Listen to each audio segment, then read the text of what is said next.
Very few cities in the world can carry the weight that the name Istanbul bears.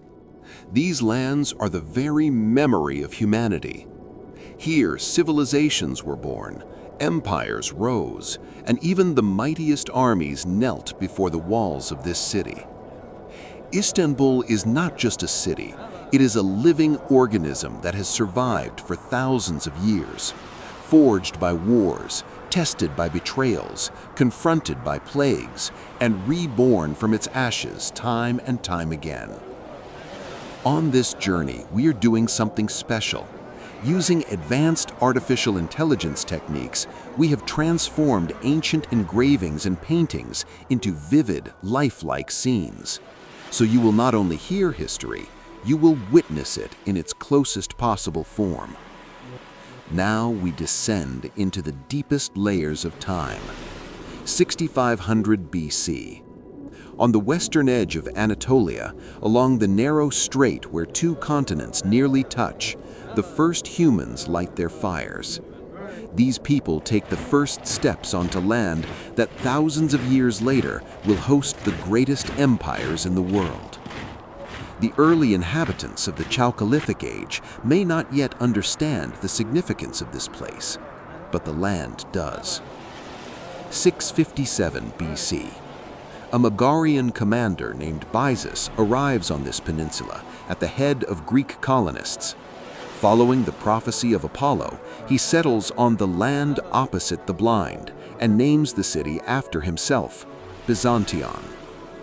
This choice will become one of the most astonishingly foresighted decisions in history, because this peninsula, controlling the Bosphorus, will remain one of the most strategic points in the world for centuries. During the 5th and 4th centuries BC, Byzantium becomes a constant target in the eyes of Persians, Macedonians, and Romans. Alexander the Great passes through this city on his way to Asia. Every great power seeks to hold the key to this strait, because whoever controls Byzantium controls the Black Sea trade, and whoever controls Black Sea trade controls the world's grain supply. 330 AD, a moment that changes the course of history.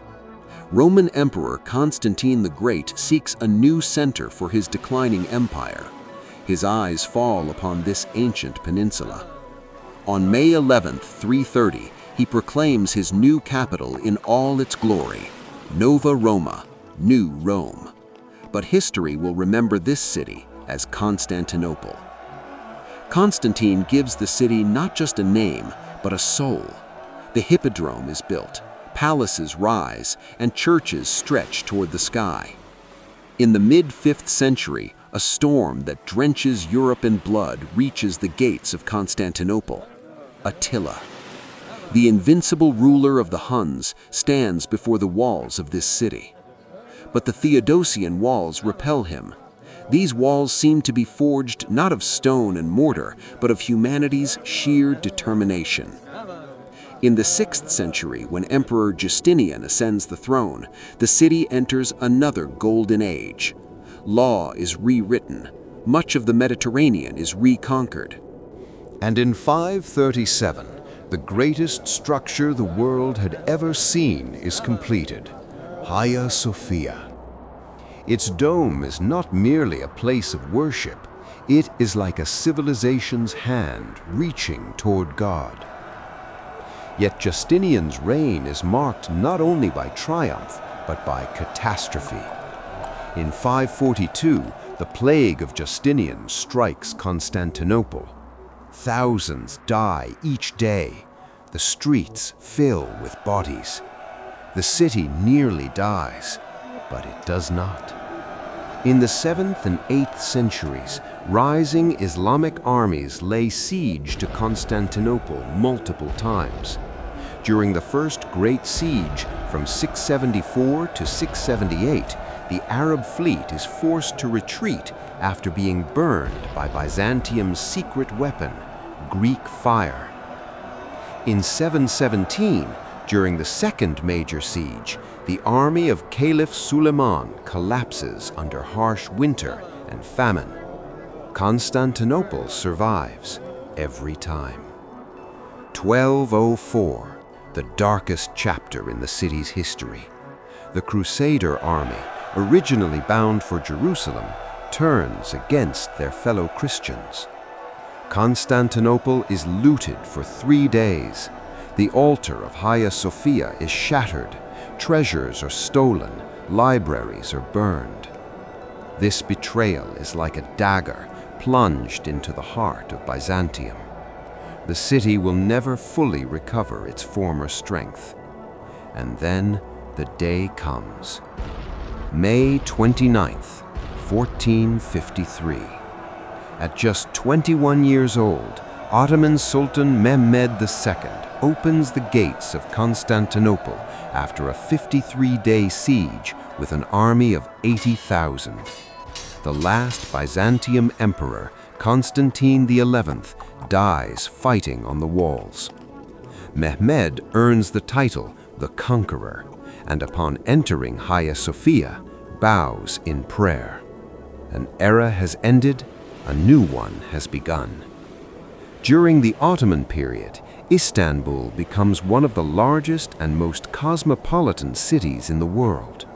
Under Sultan Suleiman the Magnificent, the city rises once more with its mosques, baths, inns, and madrasas. Mimar Sinan breathes life into stone. The Suleymaniye Mosque rises like the crowning jewel of the city. In the 18th and 19th centuries, the city is shaken by the winds of modernization. Reforms are enacted, the Tanzimat is declared, bridges are built with the West, but the empire's body is already decaying. The Balkan Wars, World War I, and the subsequent occupation attempt to bring this ancient city to its knees once again. In 1923, the Republic of Turkey is founded and the capital is moved to Ankara.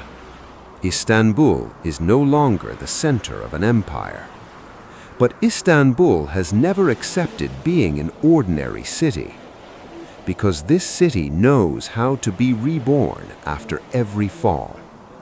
Today, in this vast metropolis where over 15 million people breathe, a different civilization lies beneath every stone. The walls of Constantinople still stand, Hagia Sophia still reaches toward the sky, and the Bosphorus continues to separate 2 continents. Istanbul is a unique and singular city, shaped by wars, expanded by empires, and standing resilient despite every collapse. No page of history has been able to erase it, and none ever will.